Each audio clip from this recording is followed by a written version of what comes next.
warahmatullahi wabarakatuh.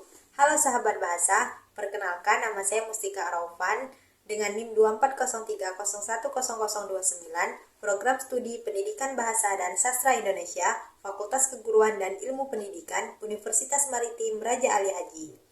Pada video kali ini, saya akan membahas materi tentang etnolinguistik untuk memenuhi tugas mata kuliah saya pada linguistik umum dengan dosen pengampu Ibu Legi Elfitra. Oke sahabat bahasa, pada materi ini saya akan membahas tentang definisi etnolinguistik, kemudian ruang lingkup etnolinguistik, dan juga konsep dasar etnolinguistik. Yang pertama itu ada definisi etnolinguistik. Etnolinguistik adalah cabang ilmu yang mempelajari tentang kebudayaan dan juga manusia, yang dikenal sebagai antropologi linguistik atau juga etnolinguistik. Orang Amerika yang mempeloporinya yaitu pada kajian etnolinguistik ini adalah Franz Boas pada tahun 2012. Selanjutnya itu ada Himas pada tahun 1964. Ia juga mengemukakan bahwa melalui etnolinguistik ini kita bisa menelusuri bagaimana bentuk-bentuk etnolinguistik itu dipengaruhi oleh kebudayaan, sosial, mental, dan juga psikologis. Apa hakikat sebenarnya dari bentuk etnolinguistik itu dan juga makna dari hubungan keduanya. Kemudian, pada masyarakat Indonesia yang berbeda kebudayaan, dia merupakan lahan yang juga luas untuk didalami berbagai kajian, penelitian, dan perspektif etnolinguistik, sehingga pada sebuah kebudayaan bisa hidup di tengah kebudayaan lainnya. Etnolinguistik itu adalah ilmu yang mengkaji sistem bahasa dalam perspektif kebudayaannya. Etnolinguistik juga disebut dengan etnolinguistik antropologi atau antropologias ilmu linguistik yang merupakan kajian bahasa dan juga budaya sebagai subbidang utama dalam antropologi. Sejalan dengan itu, Richard dan juga Weber pada tahun 1990 ia juga mengemukakan bahwa linguistik itu adalah cabang linguistik yang menjadi hubungan antara bahasa dan juga kebudayaan dalam suatu masyarakat. Kemudian, pada fenomena bahasa itu akan tampak dalam tataran fonologi, sintaksis, morfologi, maupun semantiknya.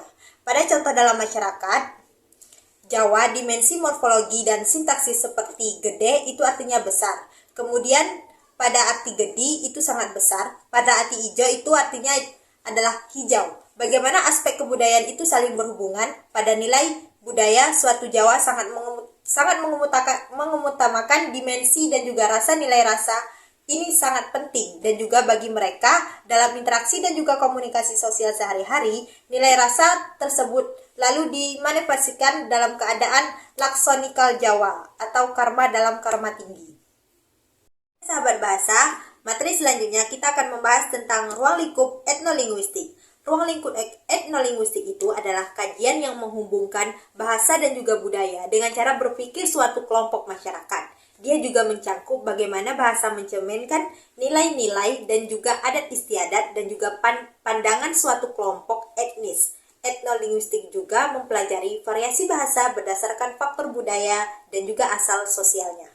Kemudian, ruang lingkup etnolinguistik itu meliputi 3 dimensi. Yang pertama, hubungan bahasa dan juga budaya, yaitu artinya mempelajari bagaimana bahasa menafsirkan dan juga membentuk budayanya.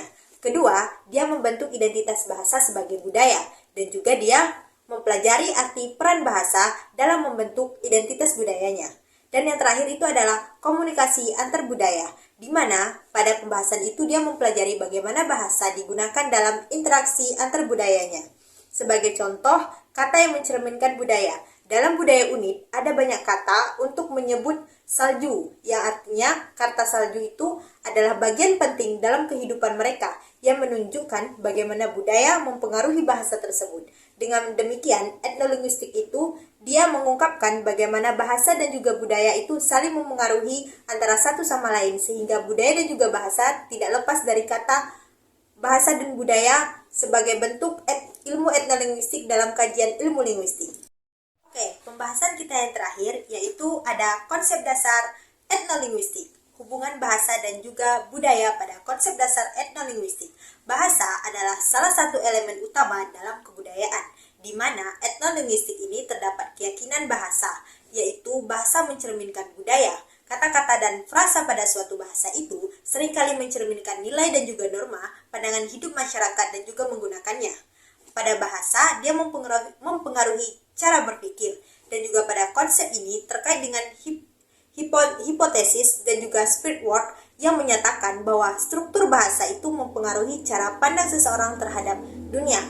Contohnya itu dalam budaya Jawa, yang terdapat berbagai tingkat bahasa dan juga media yang menunjukkan hak asasi sosial dan juga kesopanan dalam berbahasa. Untuk itu, orang Jawa dalam pengucapan bahasanya, ia selalu menuturkan budaya dan juga ilmu etnolinguistik yang mengkaji tentang ilmu linguistik.